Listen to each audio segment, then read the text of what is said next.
Hi guys, and welcome to Skyrim Pix episode 15. We have a lineup of 10 awesome images that I found. And for part 2, well, let's just say it's a little bit different than usual. First up, we have this image by Tom. Images of dragons are very common, but I have never seen a dragon image that looks like this one. I love the dragon's posture, and the way his wing just hangs vertical. I don't know about you, but for me there's something really epic about this shot. Our next image is by Sega. Now what caught my attention about this image is the unique viewpoint of Whiterun, and on top of that the whole picture just looks very fantasy-like. I think it's the bright colours, and it can't just be me that thinks Whiterun looks exceptionally tall and more medieval than usual. Our next image is by Farhan Zaman. I love the dramatic sky. And the sky isn't the only dramatic thing. The grass looks pretty dramatic, and so do the trees and the mountaintops in the distance.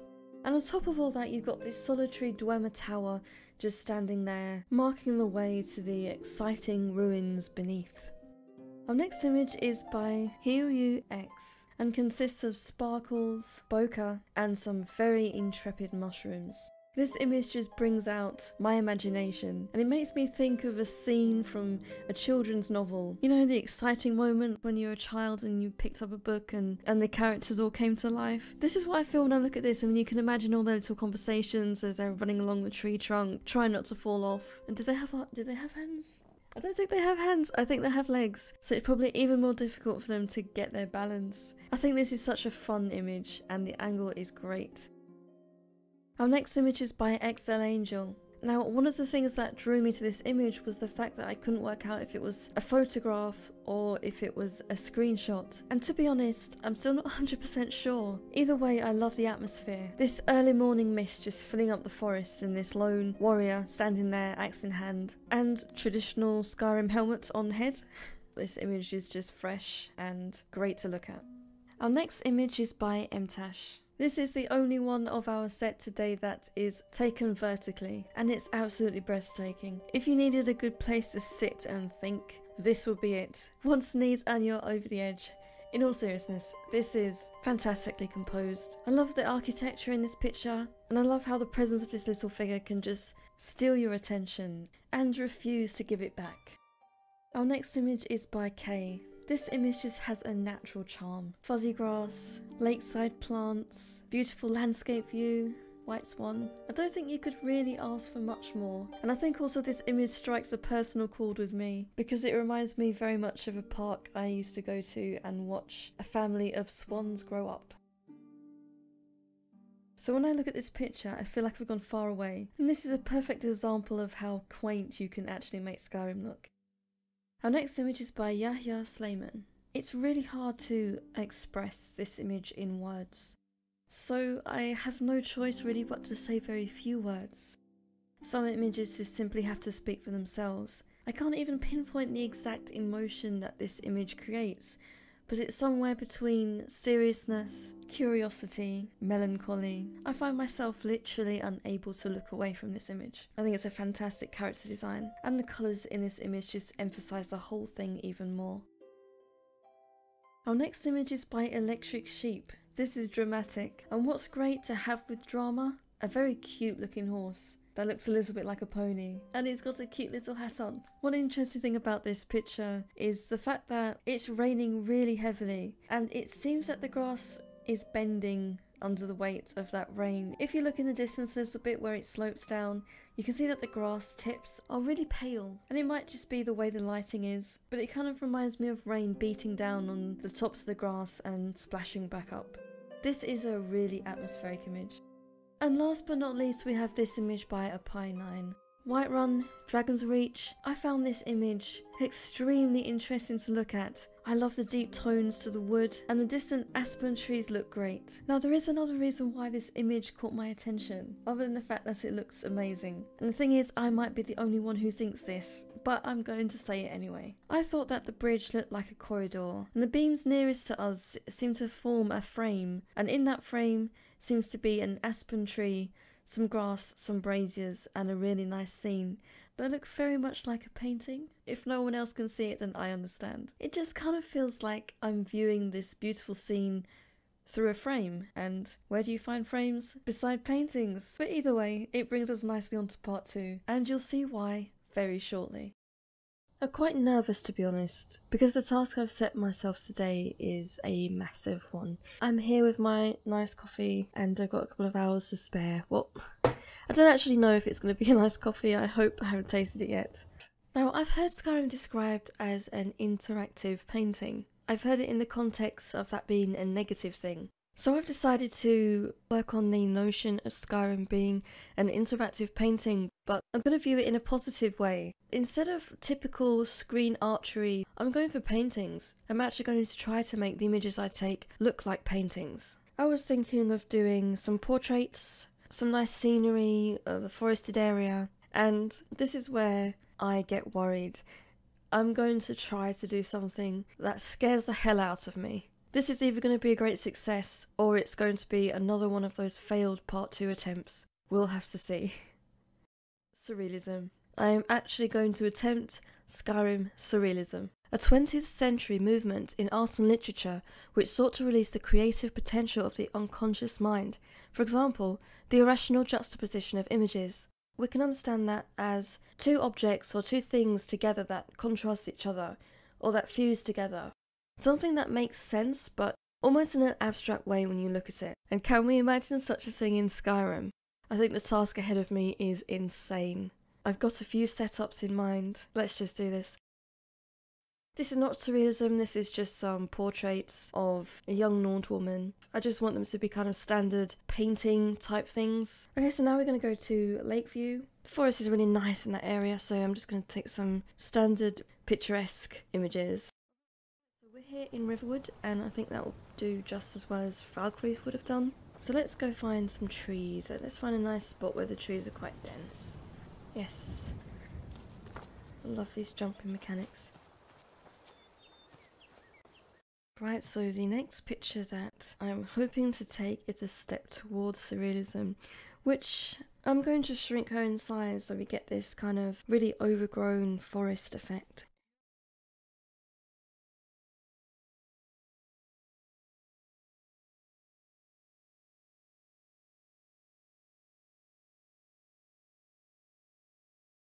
And now I'm going to move on to the really tough part, which is the surrealism. First setup is going to be a woman. She's rising into the air and she is fused with the ground. Because I'm going to be editing her later into the grass itself, we're going to need to remove her clothing. And I also want to change her hairstyle because I want something a bit wilder, a bit more believable that she would be fused with the ground. So now we're going to have our next image, which again is in the forest. This time I'm going to have her holding up a treetop. Not sure how successful this is going to be. We'll give it a shot. Okay, so this is her with black hair. It's amazing how much of a different effect you can get by simply changing the hair and the hair colour. We will go ahead and position our character to appear like she is holding something upwards, and later I will apply the tree into her hands.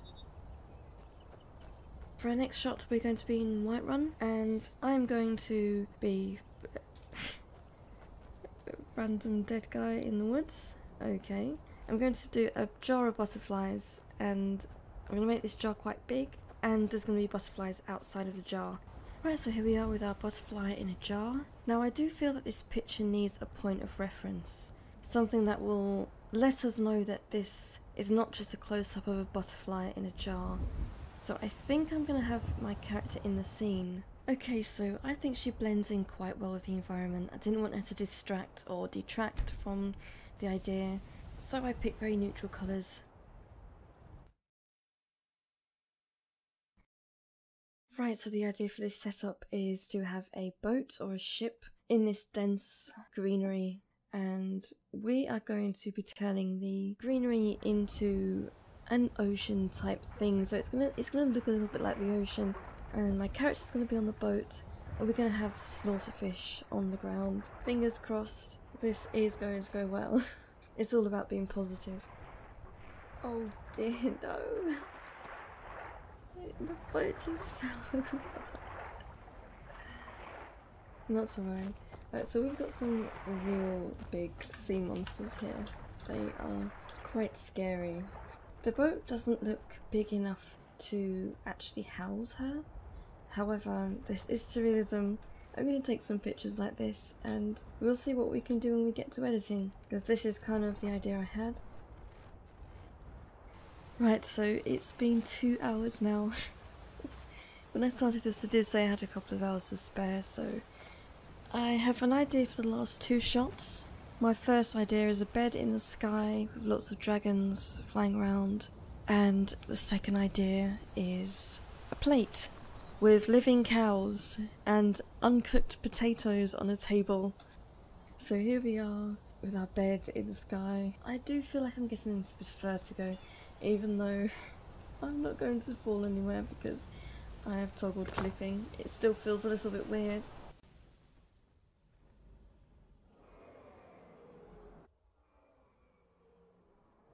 We are now going to do the cows in a plate. Where am I going? Where's the way to Riverwood? So here we are. I was lazy and I did use fast travel. Let's go inside one of these buildings, find a plate and spawn in a cow. Need something? Let's try this out. Let me in. Oops, yeah, what's going on? Let me in. Oh, it would help if I was pressing the right button. That's what happens when you play other games and come back to playing Skyrim. So I admit I found myself in the same position as I was last episode, fighting with Skyrim to position something. It's not working out, and I think I'm not going to be lazy. I'm actually going to install the mod that was suggested to me in the comments. Okay, so I'm not going to be fighting with Skyrim's physics to place this plate. No. Sven. Okay, Sven, you can stay there. Let's get these cows in the room. This is going to be amusing. But yeah, this mod is fantastic. It just means everything I've placed won't suddenly just fly everywhere. Perfect. Just what I needed. I wonder if this mod works with animals. We will soon find out. Okay, right. Wait, okay. Can I... Yes, it does! This is even more perfect than I said a moment ago. Okay, we need to make it smaller. Oh wow, I wish I'd discovered this so much sooner than I actually did. This is just amazing. Perfect. No, what happened? Do I need to talk about AI on this thing? Okay, let's just... Oh no, just... Oh goodness me, that's so scary. Oh, no. That is perfect for Serenism though, I mean look at that.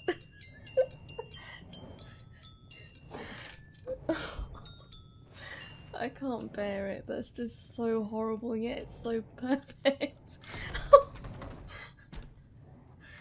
I'm a little bit freaked out right now, but I think it's I don't want to go near this thing. Oh dear. Oh, I can walk through it now.